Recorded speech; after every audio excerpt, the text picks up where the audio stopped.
Mark Thompson had lived in the Arizona desert long enough to understand its silence, its language, and its secrets. But that evening, as the sun bled into the horizon, he sensed something different, an unease he couldn't explain.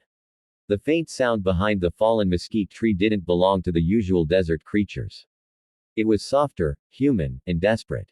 When he pushed the branches aside and saw the tiny figure curled into the sand, everything inside him tightened.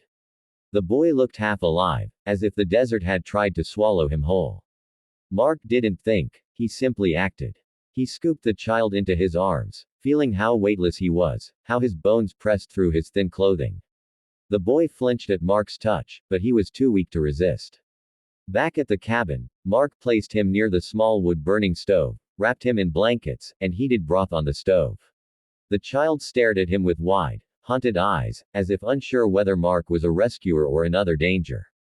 Only after several sips of warm broth did the boy's breathing slow, his trembling easing just enough to let exhaustion take over. When the boy finally woke hours later, he didn't speak at first. He only watched Mark move around the cabin, studying every small gesture, as though trying to decide whether he could trust this stranger. Mark kept his distance, offering gentle questions but demanding nothing. Slowly, the boy's fear softened, replaced by something fragile, safety. But just as Mark began to feel a quiet relief, the boy's lips parted. His voice was cracked and trembling, barely more than a breath, yet the words struck like lightning. "They took my sister." Mark froze, understanding immediately that this child's suffering hadn't come from nature. The boy didn't explain details, not yet. Trauma held his voice hostage, and Mark didn't push him. But those 4 words painted enough of a picture. Someone had taken this child's sister, leaving him alone in the desert to fend for himself. That kind of fear didn't come from getting lost. It came from being hunted, chased, or escaping something too horrifying to retell. Mark's mind raced through possibilities: illegal camps, traffickers, or strangers who preyed on remote reservations. He didn't know who or what the boy had fled from, but he knew one thing with certainty: the child needed protection. Over the next 4 days, their bond grew in small, quiet ways. Mark made simple meals, kept the cabin warm, and cleaned the cuts and bruises on the boy's skin.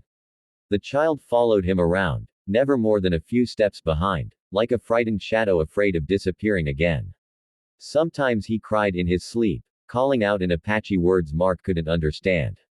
Other times, he would wake and cling to Mark's shirt until the nightmares faded. Mark learned to sit beside him, offering silent reassurance.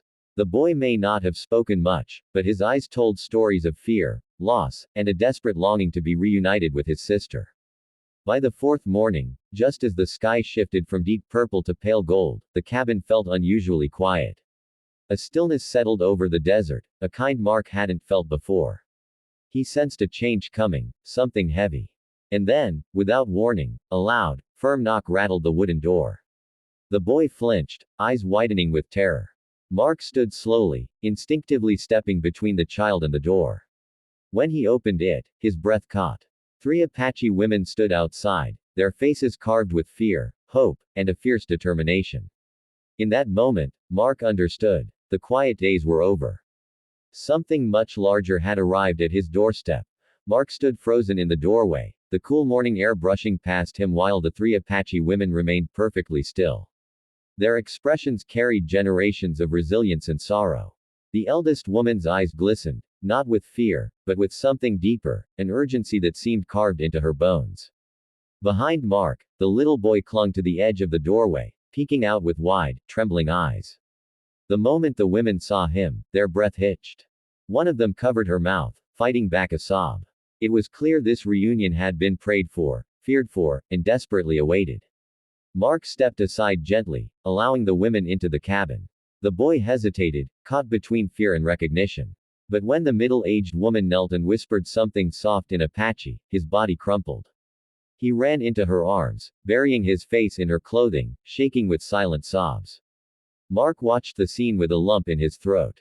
Relief was there, yes, but also pain, and unspoken heaviness.